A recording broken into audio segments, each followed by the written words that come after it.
It's day 9 of our trip, and we just hopped on a train to go to Brussels. We left this morning from Asnails to Paris, and we returned our rental car. It's supposed to be an hour and a half long train ride to Brussels. We're supposed to stay in Brussels a couple of days, and then we're going to go down to Bastogne and look at what happened down there. And yesterday I forgot to video day 8, but we did get to meet some heroes, some World War II heroes. One of them was Mr. Jean and Mr. Robert. Mr. Jean was a medic during World War II, and Mr. Robert was part of the U.S. Army. He was a Belgian who joined the U.S. Army, and he was also part of the Belgian Special Forces. Overall, I really liked meeting those World War II heroes.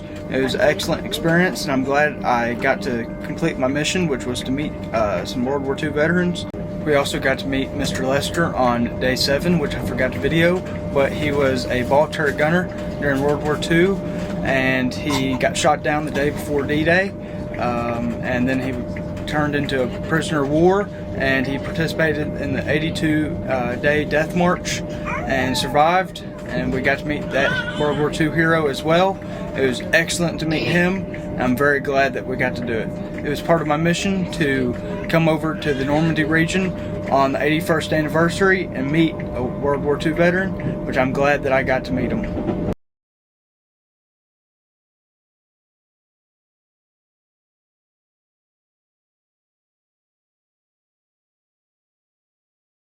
So yesterday I talked about how we were heading to Brussels on the train. The train ride was pretty good. We arrived after an hour and a half, and we spent the night in Brussels.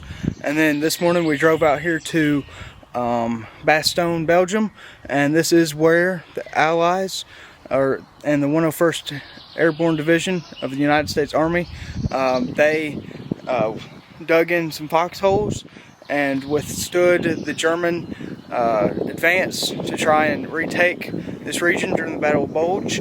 A big battle took place here with a lot of Allied casualties, but they still beat the Germans and continued on their way, liberating Germany and ending World War II. Here is what the foxholes look like, and this is where the Allied soldiers of the 101st Airborne Division of the United States Army dug in.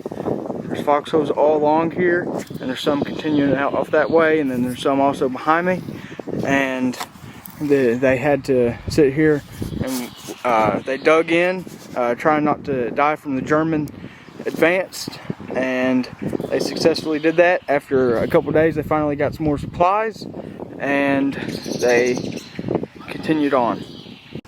So if you remember earlier in the video, I talked about how there's this mile marker at Utah Beach. Well, we are currently at Bastogne, Belgium, and as you can see, this is kilometer number 1147, and this followed the trail of General Patton and his army here to Bastogne, going through several countries, going through France to Luxembourg and up to Belgium, where they came here to help out the 101st Airborne and the siege of Bastogne. We're here in Belgium. I forgot to video today, but it is supper time, and I got a waffle burger. I took a bite out of it. Well, actually I couldn't take a bite. I had to get my knife and cut me a little triangle piece, and it's very sweet, and then it has a meaty taste to it. I actually sort of think it's pretty good. There's an apple on the bottom of it. I don't know what to think about the apple, but I really like it. It's like pretty sweet and meaty. We're over here at Brussels Airport. I haven't really videoed the past 2 days. There wasn't really anything to video in Brussels, so I haven't really talked about anything since Bastogne. But we're heading to Krakow right now. We have a layover in Munich, and I think it's just an hour, so it's pretty light. So we're gonna see how that goes, and tomorrow we're supposed to go to Auschwitz, Birkenau, and then we have some other things that we're supposed to do in Krakow, and we're heading back to the USA.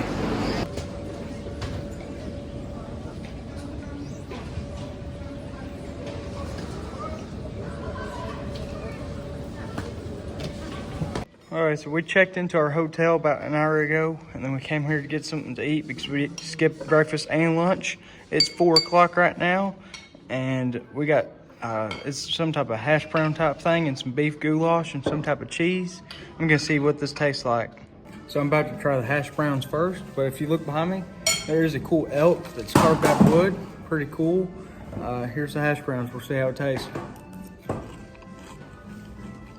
It tastes like hash browns. It has an interesting flavor though, but I think it's overall pretty good.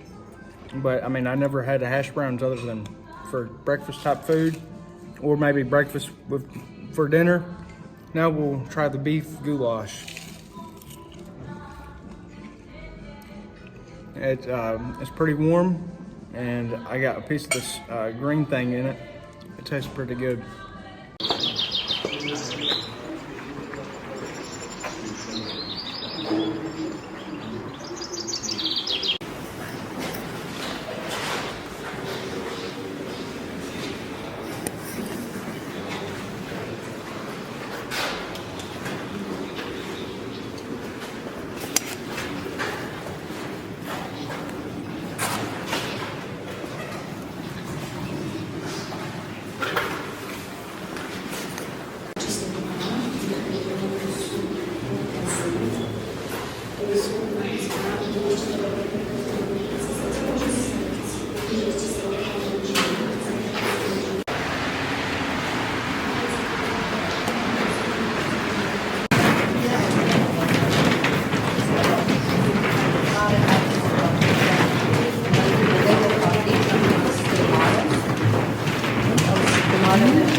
Si quiere monólogo, hermano, si puto monólogo.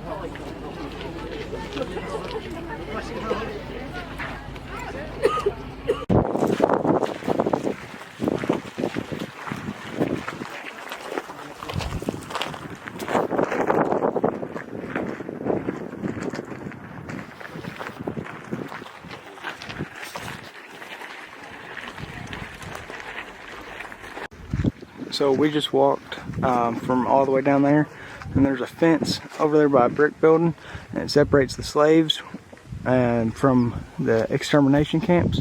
So there's a work camp over there, and then here's the extermination.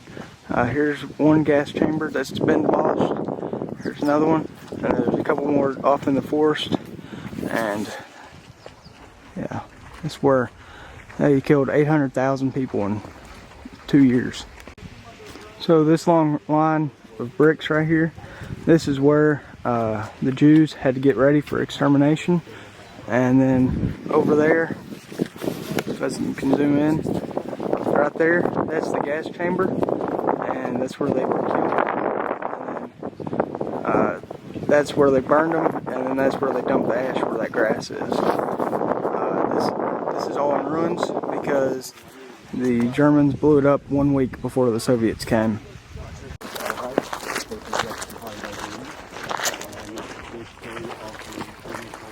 So as you can see, there's 3 bunks, and there's supposed to be 4 women on each of the bunks because we're in the women's section. And this is a whole entire little stable type thing. It was supposed to hold 700 people, and they were that level, the brick level. They considered it the deadliest. And then also there's holes in the roof. And in the winter time, that was dangerous, but in the summer, they really like that. Here's the stove that heated up this place. But continuing on about the holes in the roof. I had to stop because I was blocking the tour guide's route. During the winter, all the cold air came in, and so if you're on the top bunk, you would have died due to hypothermia. But during the summer, it provided fresh air and some cool air. I just ordered this steak, medium rare. There's not really anything to say about it, but I did do a little taste test. It tastes pretty good. I really like it. It has a good sear on it, and it also comes with some peppers and some garlic or something. I don't know if I'm gonna eat that or not, but it's actually pretty good.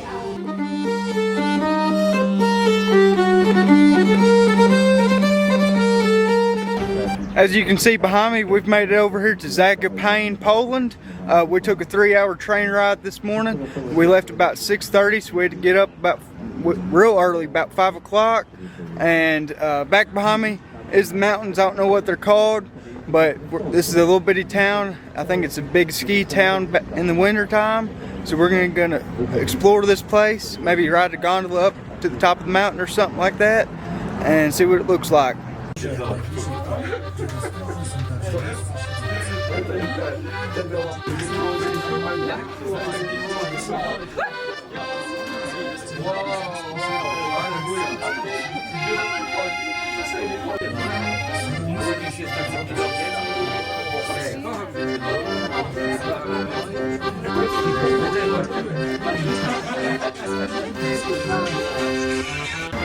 We just rode the first gondola up here, and now we're hopping onto a second one to ride further up the mountain.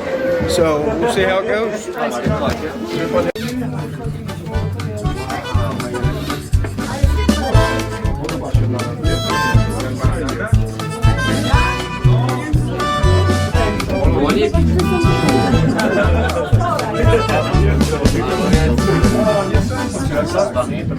We're currently hiking up this mountain right here, and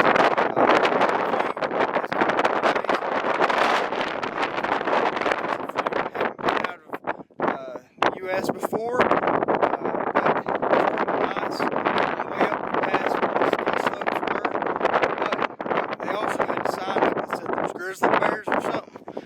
So I'm guessing further out that way. Out here, there's probably some bears out in the valleys or something. Probably some type of deer or something. That'd be pretty cool to see one. But I don't know if we're going to be able to do that. But we're going to see how this view continues to get once we get to there.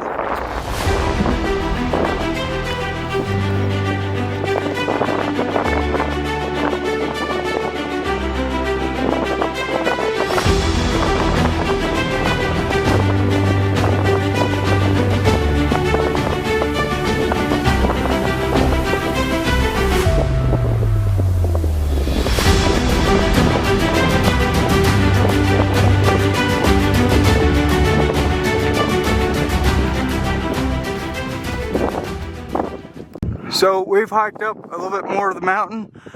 As you can see, we're pretty high up there. And if we go to the left of me, over there on that mountain over there, there's still some snow from this last winter. And it's the middle of June right now. Pretty interesting. I think it's a pretty good view. I just climbed down that peak right there, and now I'm going to try and walk over here to that peak. But we are under a time that we have to get back to the gondola. It's an hour and 40 minutes. So who knows if I'm going to make it back. I might be stranded here tonight. Who knows?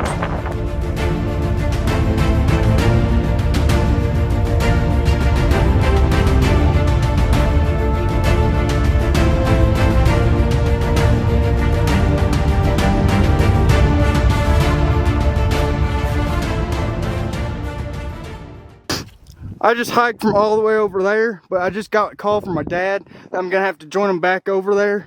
So I couldn't go all the way up to the point, but that's fine. It's a pretty nice view anyways. Here's the other side as well. I think it's real pretty, and you can see there's some bodies of water down there. I don't think they're stocked fish though, they're just ice runoff. And then there's also an airplane over there. I think it's pretty cool, but I'm gonna start hiking back now. Overall, I really thought that climb was real nice. I wish I could have went further, but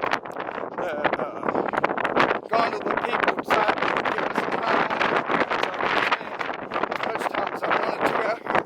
Maybe in the future, I can make it to where we can go elk hunting sometime and climb up in the Rockies and go shoot a big elk. Or maybe go out in Alaska and go caribou hunting or something. I think that'd be real fun. We'll see if we can get that worked out. We just hiked down the mountain to find a restaurant, and I just ordered some deer dumplings. I don't know what in the world they're going to taste like. I don't think they're going to taste like some normal white-tailed deer over in Arkansas. It might be tasting like a Polish deer. I have no idea. I'm going to grab a knife and cut one open so we can see what it looks like. Yeah, it's brown like some deer meat. So we're gonna see what this tastes like. I don't know what the outer shell is. It's very green, but I don't know. We're gonna try this. So we're about to try this right here and see what it tastes like. It has a very distinct flavor. I wouldn't say it tastes like fried deer meat over in the United States, but it does taste like meat, so that's a good thing. So I guess I'll eat the rest of my dumplings. After further review, I finished all my dumplings. They were pretty good, but it's hard to tell if it was actually made out of deer meat. It might have been just some beef that was mashed up and put into a dumpling. So I might want to stick with some fried deer meat at home, or maybe make it myself so I know it's actually deer meat, but it's pretty good. So I'm finally decided to go through all this European trip footage. It is actually October now, about to start going hunting. But I actually going through the salt mine footage in Poland. Turns out I forgot to talk. So I don't know why I did that. I guess I was too invested in learning about the salt mine and stuff like that. But the following footage I'm about to show you is from the salt mine. It was a pretty cool spot in Krakow, Poland. I don't know how to pronounce the salt mine. It's like, starts with W or something. Polish is really hard to, it's hard to learn, and it's hard to like speak the language. But we went to the salt mine, and here's some footage of that.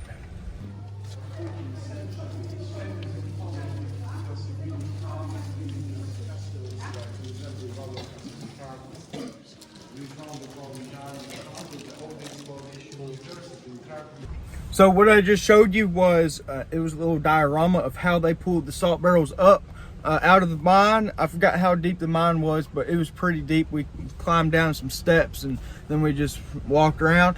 But it showed that the horses spun in circles, and it was some sort of mechanism pulling up the barrels of salt. It was pretty cool to see dioramas of how that worked. So, and then we continued on walking through the salt mine.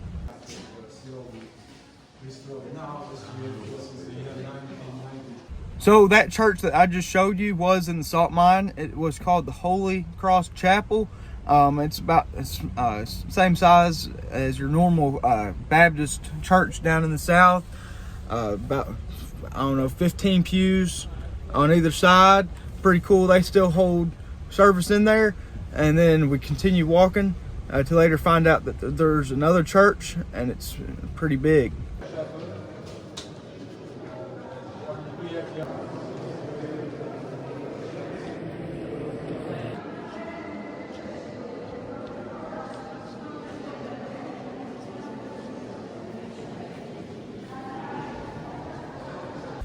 So that was the big church that I was talking about, and as you can see, the walls and everything was made out of salt, even the floor. That's because the boss of the salt mine actually allowed his employees on their off days to come down and make themselves a church. That's how good of a boss he was, giving them a good amount of pay and stuff like that. And they even went into the walls and carved out a couple stories from the Bible, such as the birthing of Jesus Christ at Bethlehem, the crucifixion of Jesus Christ, and also the Last Supper and some other stuff like that.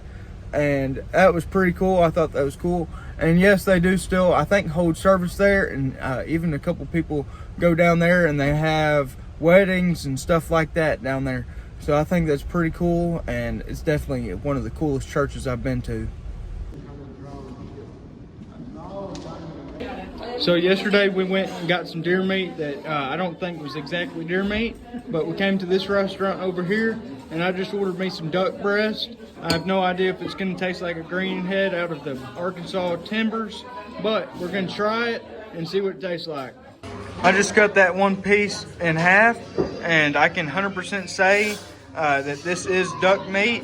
I mean, it's not very strong like the greenheads or the teal that might fly over the rivers in Arkansas, but it's probably some farm raised duck right there and it tastes pretty good.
Overall, I'm really glad we had the opportunity to go out to France, Belgium, Luxembourg, Poland, and Slovakia. It's always been something I wanted to do, to go meet some World War II veterans and go visit some World War II sites, which this was a perfect opportunity, going to the 81st anniversary of D-Day. And so I was able to meet Mr. Lester, Mr. Gene, and Mr. Robert, all World War II veterans. It was also a great opportunity to go out to Poland, which I've always wanted to go out there because actually on my mother's side, we are Polish. So I got like an eighth of Polish in me. So also we went earlier this year to go meet my great uncle, who is 100% Polish. He is on my mom's side. So here is a photo of me, my great uncle, and my mom. He is 97 years old. So that was a great experience getting to meet him and going out to Poland and see what that stuff looks like as well. So really glad we got to go do that. And this opportunity was made because I was able to successfully accomplish a bet that was put on by another person. So I'm glad that we were able to do that. And also going through the footage, I did notice in the windier parts of my videos, such as in the Normandy region and in the mountains, you couldn't really hear what I was saying, which I still put the footage in there. But that does remind me I need to invest in one of those things that go over the camera or on your chest that makes it where you can understand what the person's saying a little bit better, especially in the windier conditions. Because it picks up on your voice or something, it like muffles out those other sound or something like that. So I might get one of those. And also upcoming videos, I might have the opportunity to go out to Texas, go turkey hunting, deer hunting, duck hunting. That's still always on the table. And I think we're still going up to Iowa to go pheasant hunting this year with my dad's fraternity brothers, which that should be a great experience like always. I'm really glad we get to go do that. And so I don't know what deer are out there on my cousin's farm because our trail cameras stopped working, but we just went to Bass Pro, just got back from Bass Pro actually, and we bought a new trail camera, so we're gonna see how that one works. We're gonna put it out tomorrow. And also I have some other videos lined out. We might be doing some building content in the future. That is if I ever go out to the job site and actually video. I don't know if that's gonna happen or not, but overall, thank y'all for watching this video. Make sure y'all like and subscribe, watch out for some more of my content, and have a great day.